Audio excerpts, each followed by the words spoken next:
pan de vida. El mensaje que traigo para hoy lo he titulado Motivación para obrar. Hermanos, ¿con qué motivación hacemos las cosas? La Biblia enseña que hemos sido recreados, hemos sido nacidos de nuevo para buenas obras, para hacer buenas obras. En Efesios capítulo 2, versículo 10, Pablo lo expresa de la siguiente manera. Dice así, porque somos hechura suya, somos la obra maestra de Dios, creados, nacidos de nuevo en Cristo Jesús. Dios nos creó de nuevo gracias a Jesucristo y recibimos esa nueva naturaleza cuando lo aceptamos y le reconocemos como Señor y Salvador. Y somos hechura suya, creados con un propósito, para buenas obras, para que hagamos las cosas buenas que muestra su palabra, las cuales Dios preparó de antemano para que anduviéramos en ellas. Esto también significa que debemos hacer las cosas bien, todas las cosas que están en su palabra y no solamente las que nos agrada a nosotros hacer. Hay un propósito en esto y lo encontramos en Mateo 5, verso 16. Jesús dice, así alumbre vuestra luz delante de los hombres, para que vean, o sea, para que se den cuenta de vuestras buenas obras y así den gloria a Dios, glorifiquen a vuestro Padre que está en los cielos. Hermanos, debemos procurar que las buenas obras y la manera de obedecer la palabra de Dios sean acciones que brillen a los ojos de todos, para que todos, viendo nuestro testimonio, alaben y glorifiquen a Dios. Hermanos, las buenas obras no salvan a nadie, pero sí dan testimonio de nuestra salvación. En Mateo capítulo 5, también un poco más adelante, Jesús sigue diciendo, de manera que cualquiera que quebrante uno de estos mandamientos muy pequeños y así enseñe a los demás, a la gente, al ser humano, muy pequeño será llamado en el reino de los cielos, mas cualquiera que los haga y los enseñe, éste será llamado grande en el reino de los cielos. Dice el verso 20, porque os digo que si vuestra justicia no fuere mayor que la de los escribas y fariseos, no entraréis en el reino de los cielos.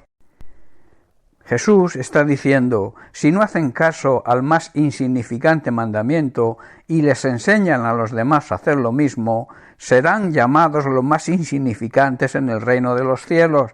O sea, si no obedecéis y además lo enseñáis, no seréis importantes para Dios, porque esto habla de religión, habla de creyentes sin compromiso, que cumplen solo lo que les gusta, desechan todo lo demás, incluso no quieren saber más para no obedecer y además intentan contagiar, intentan influenciar a los demás de su mismo proceder.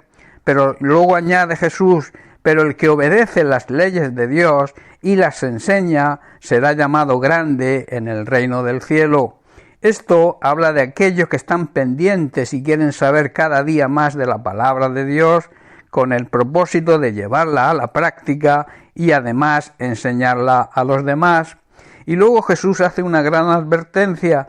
Dice, les advierto, a menos que su justicia, o sea, a menos que su manera de justificarse supere a la de los maestros de la ley religiosa y a los fariseos, o sea, a los que siguen una religión y además son hipócritas, nunca entrarán en el reino del cielo. Lo que distingue a un creyente verdadero, a un verdadero discípulo, no son solamente sus buenas obras, sino su motivación, el por qué las hace y si lo hace todo bien. No basta con hacer una parte y eso sí, que todo esté de acuerdo a la palabra de Dios. Una de las principales características de la gracia de Dios es que nos motiva y nos da poder precisamente para seguir, para obedecer y enseñar toda la palabra de Dios.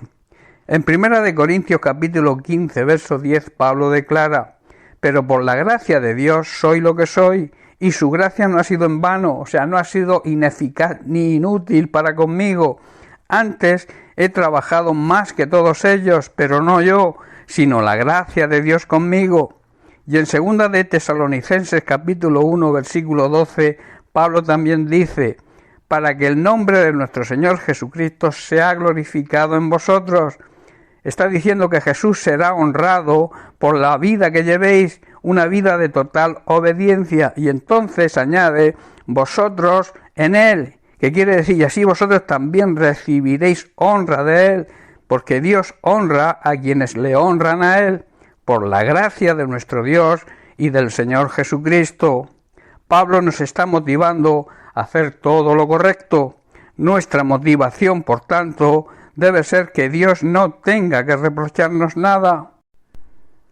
Y Pablo también en Filipenses capítulo 2, versículo 15 declara, dice, para que seáis irreprensibles, que quiere decir que nadie pueda criticaros, y sencillos hijos de Dios, o sea, lleven una vida limpia, sencilla e inocente, como corresponde a los hijos de Dios, sin mancha, sin pecado, en medio de una generación maligna y perversa, en medio de la cual resplandecéis como luminares en el mundo, que quiere decir, debéis brillar como las luces radiantes en un mundo lleno de gente perversa y corrupta.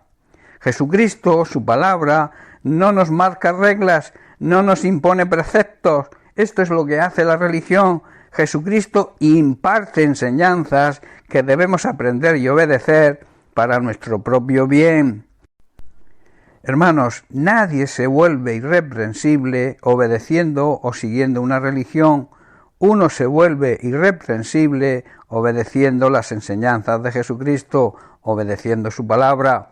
Bien, pues hasta aquí el mensaje de hoy. Bendiciones para todos. Un abrazo.